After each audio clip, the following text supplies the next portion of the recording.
And a very good Tuesday morning, afternoon, evening, everyone. Joe Benigno back with you again, the Yoda Paint podcast.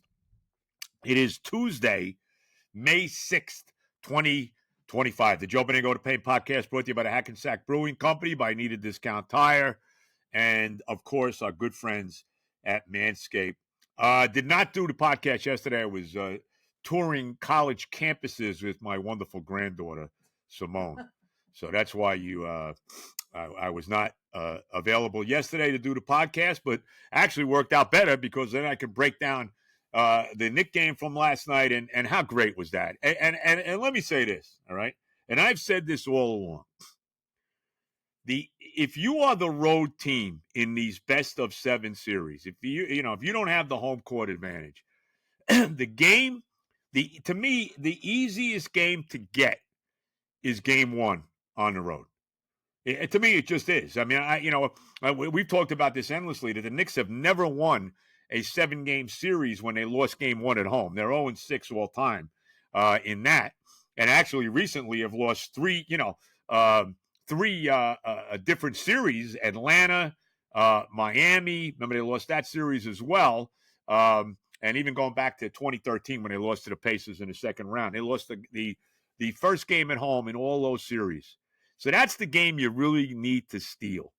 And last night, the Knicks came into Boston, and boy, did they steal it.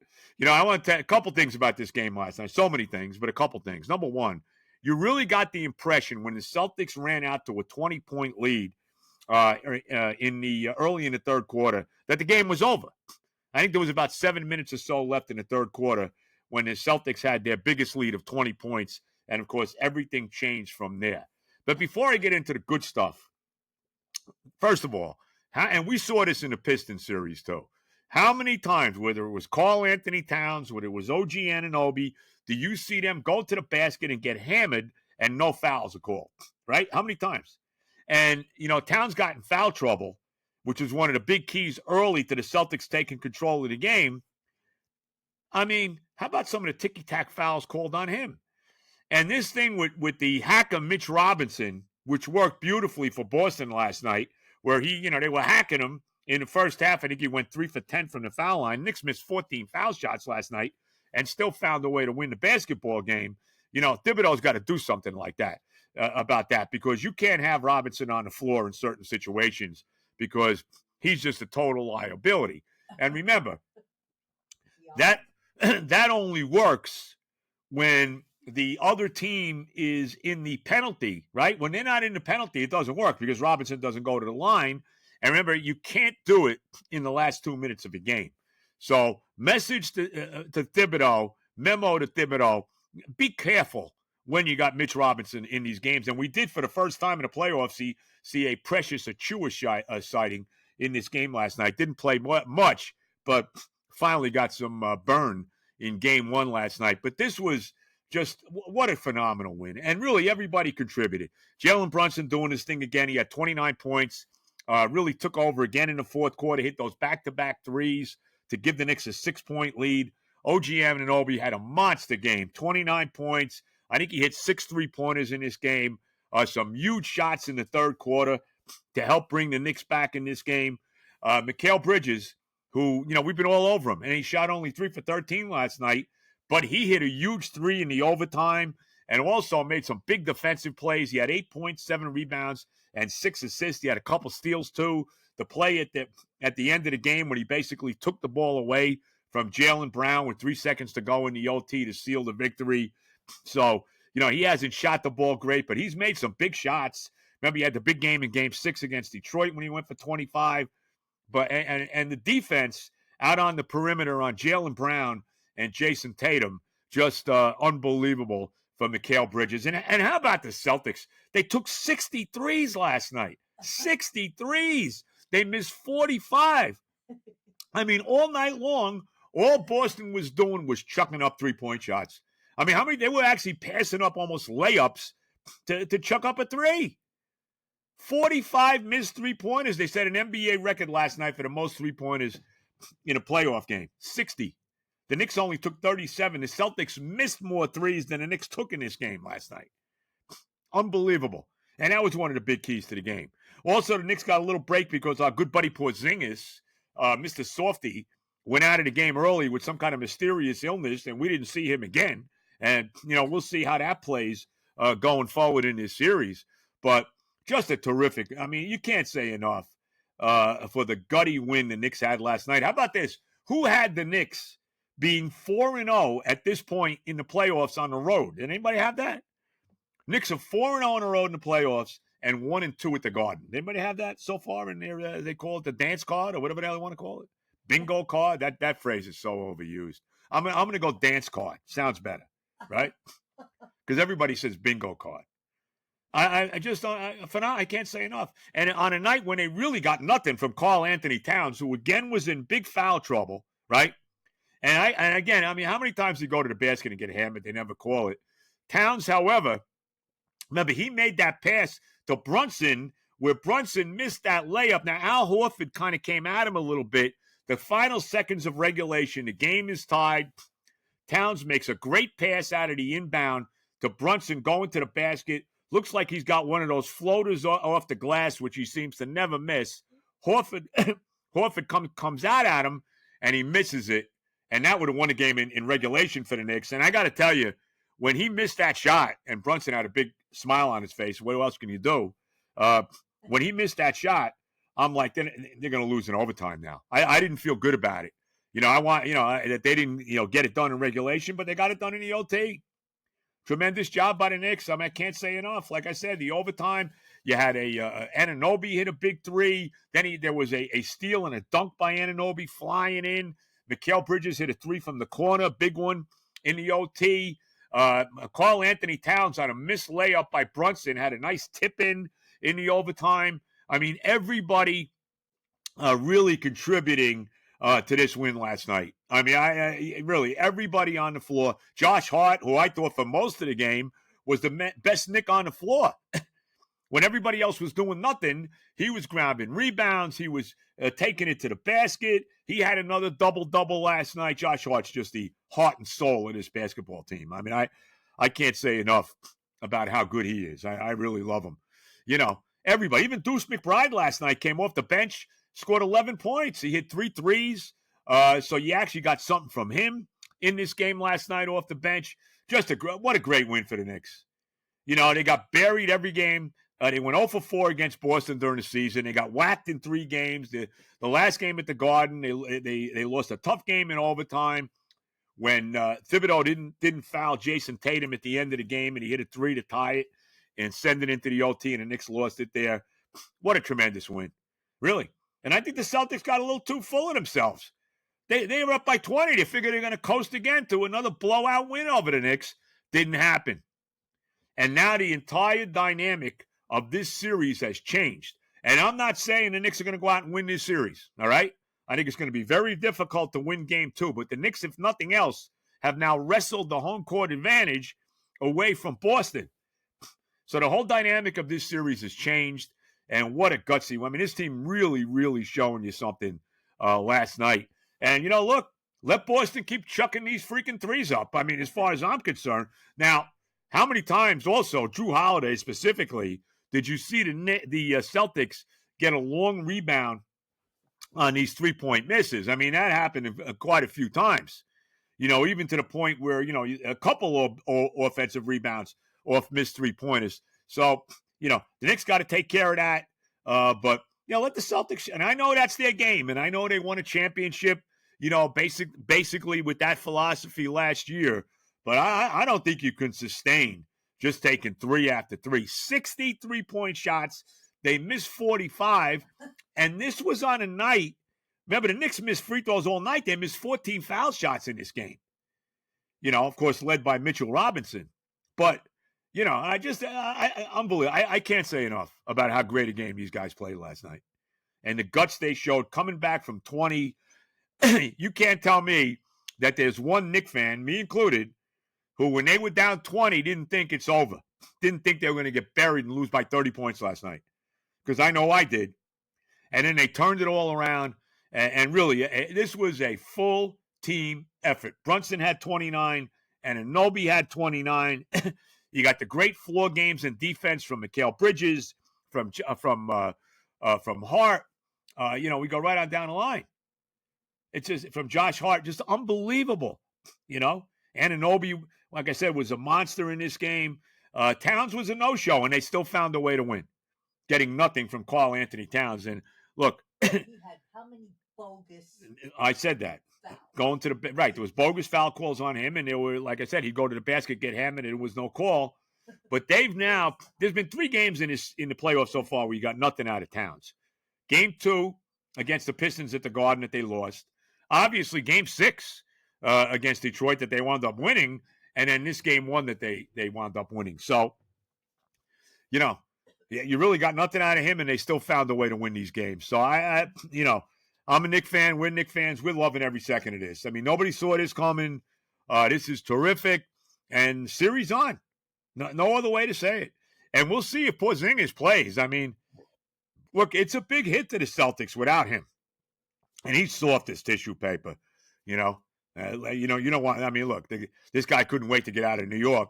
You know my feelings on him. Screw you. So, anyway. But what a terrific win. Game 2 coming up tomorrow night up in Boston. And we'll see. We'll see what happens in that game. I mean, I really don't expect the Knicks to win tomorrow, but I certainly didn't expect them to win yesterday. And like I said, in these 7-game series, Game 1 is huge. And how about this in the Eastern Conference? Not just the Eastern Conference, because we even saw it last night with Denver went into Oklahoma City and beat the Thunder in Game 1. But in both Eastern Conference series now, the road team won. Indiana went into Cleveland and won. The Knicks went into Boston and won. So, Cleveland and Boston were 1-2 all year. They were dominating the regular season. And so far, a little wake-up call for both of those teams as they both lose in Game 1 in the first round. But in the Eastern Conference semifinals, second round. I'm delirious right now. Tremendous night for the Knicks. And it was topped off, of course, by the Mets, who knocked off Arizona 5-4 out in the desert. To snap their little mini 2-game losing streak. So I'm right now. I mean, I'm thrilled. You got to be thrilled. No other way to say it. With the Mets right now. And we'll see. They're 23-13 on the year. And as far as the Mets are concerned, last night, Pete Alonso, another bomb of a home run, hit like a 450-foot freaking bomb to give the Mets a 2-1 lead at one point in the game after Soto had walked leading off. And, of course, they won the game based on Francisco Lindor. He had a 3-run home run to give the Mets a 5-1 lead. And then after the Diamondbacks scored 3 runs in the bottom of the 8th, and how about that base running blunder? Was it Naylor? I forget who. I think it was Josh Naylor who, on a ball that looked like it was going to be a grand slam, I forget who hit it. Hit it right off the wall, scored 2 runs. Naylor stopped at second. It turned out to be a long single. The Mets got out of the inning still up 5-4. And then in the bottom of the 9th, Diaz actually wasn't even a hit. On a ground ball to Pete, Pete kind of airmailed the throw to Diaz covering first base for an error. And Pete's had some trouble. That's the one area. And Pete's really improved defensively. Nobody scoops the ball better than him. And obviously what he's doing offensively is just off the charts. But he's had an issue, throwing the ball to the pitcher on ground balls to him when the pitcher is covering. It happened again last night. He airmailed Diaz, leadoff runners on, and then he tries to steal second, and Alvarez makes the throw to second base. And what a play by Lindor to catch the ball and tag the guy on his foot before he gets to the base. And obviously that turned out to be a huge play in the game. The Mets go on to win it 5-4. Griffin Canning won it. He's 5-1. Can you believe Griffin Canning is 5-1 on the year? And they never really pitches more than 5 innings, but he's gotten the job done, and for the most part, the Met bullpen has been great. Barbizon was great again last night for 2 innings. Barrett, however, I call him Barbizon. He's been great. And, then Nunez came in. He walks the bases loaded, didn't even get near the plate. Reed Garrett actually came in and wound up giving all those 3 runners wound up scoring. But, as I said, the Mets get out of the inning still ahead 5-4, and then Diaz closes it out in the bottom of the 9th inning. So the Mets end their little 2-game mini losing streak after they got swept in that doubleheader in St. Louis. They're back to 10 games over 500 now at 23-13. They'll play game 2 of their series in Arizona tonight. David Peterson's on the mound tonight. And then tomorrow is an afternoon game with Senga pitching. So the Mets right the ship again, 23-13 on the year. And it was a great night if you, like me, are a fan of the Knicks and the Mets. That was a tremendous double-dip win for my two teams there last night. So can't say enough good things about that. Very, very excited about the Mets. Very excited about the Knicks. There's no question about it. But just getting back to the Knicks again, you know, Thibodeau's got to be careful with this Mitchell Robinson stuff, because that I really thought that I thought that really killed them last night, and they were fortunate to still be able to overcome it. And they got to shoot foul shots better than they have. They've had some issues in free throw. Was it Game 5? I think it was Game 5 of the Detroit series that they lost at the Garden, where they missed 11 free throws. And last night they missed 14 and still were able to find a way to win the basketball game. So great win for the Knicks. Terrific win for the Mets. Game 2 tomorrow in Boston. Knicks lead the series 1-0, and right now are undefeated on the road, 4-0 in the playoffs. So good times right now. You're feeling good if you're a fan of the Knickerbockers. All right. Again, let's get the sponsors in here. We'll let you know when the next live podcast, probably in July, as far as the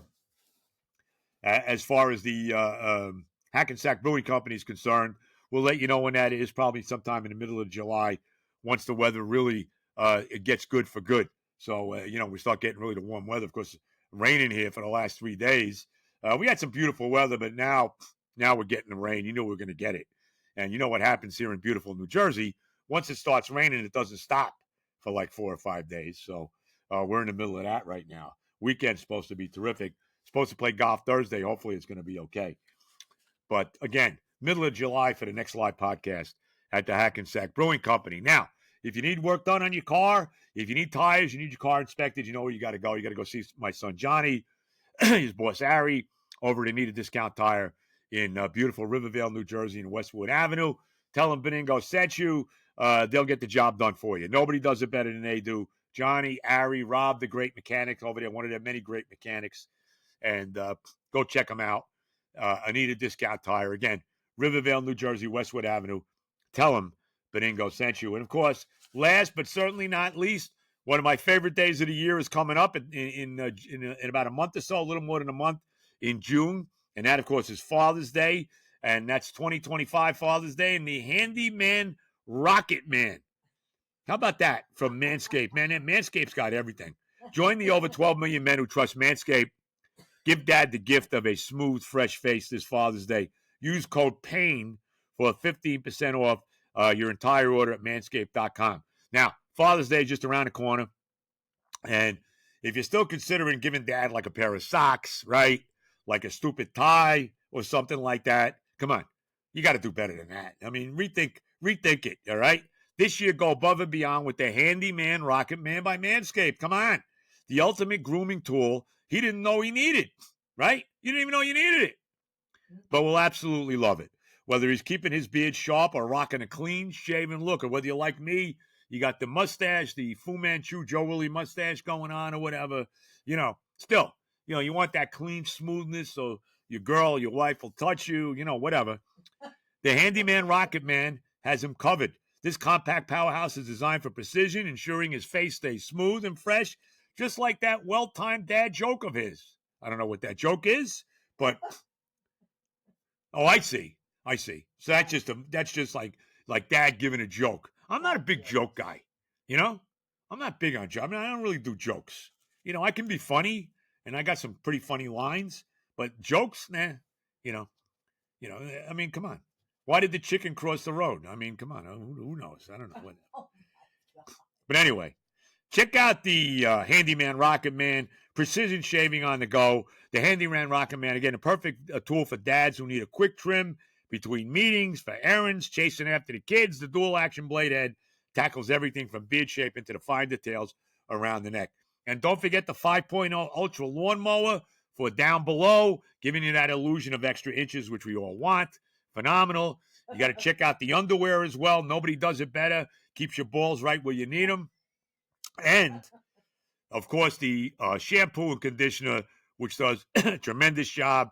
You smell good, you look good, you feel good, the whole deal. Check it out, Manscaped, Father's Day 2025, the Handyman Rocket Man. And again, 15% off of your entire order when you use the code PAIN, Pain.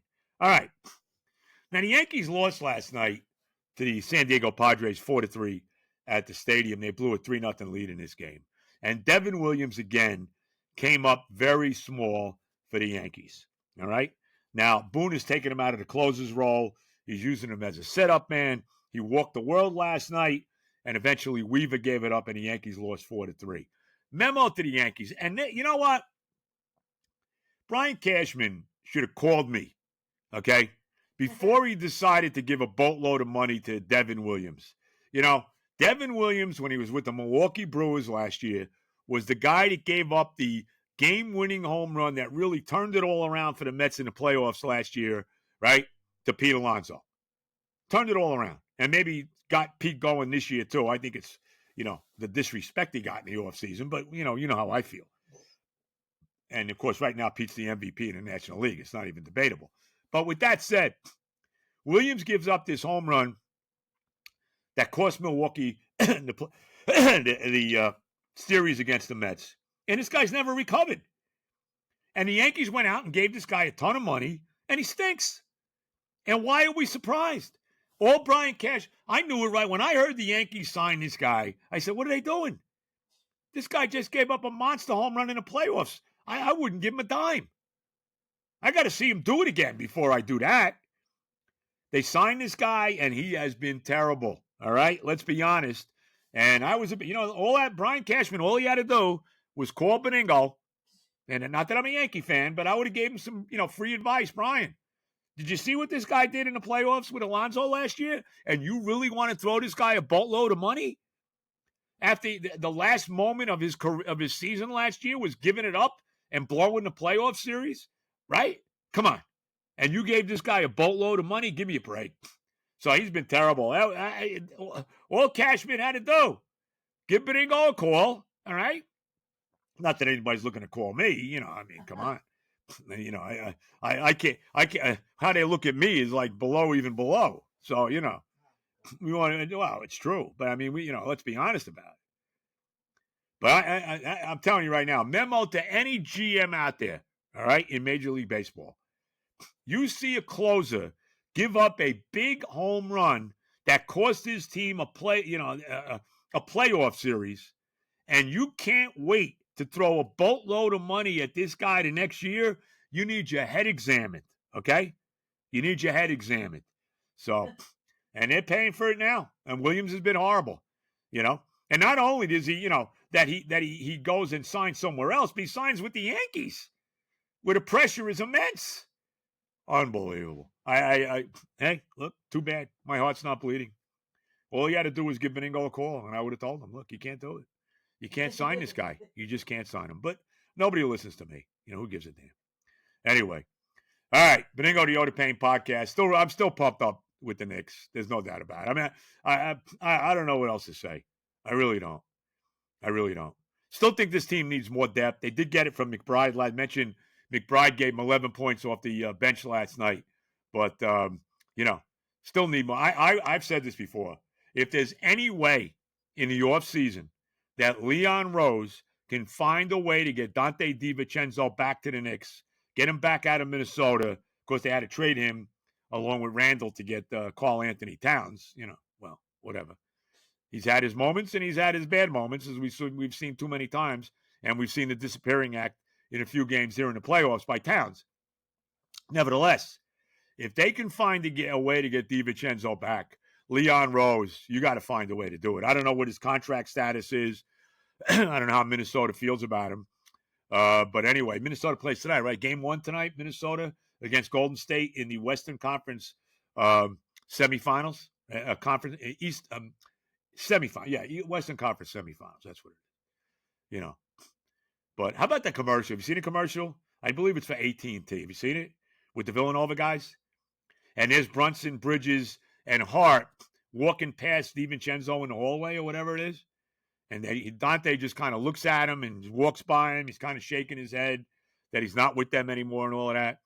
And then Brunson turns around and he says, "Hey, Dante." And he flips him a Villanova hat. Have you seen that? Tremendous. Tremendous commercial.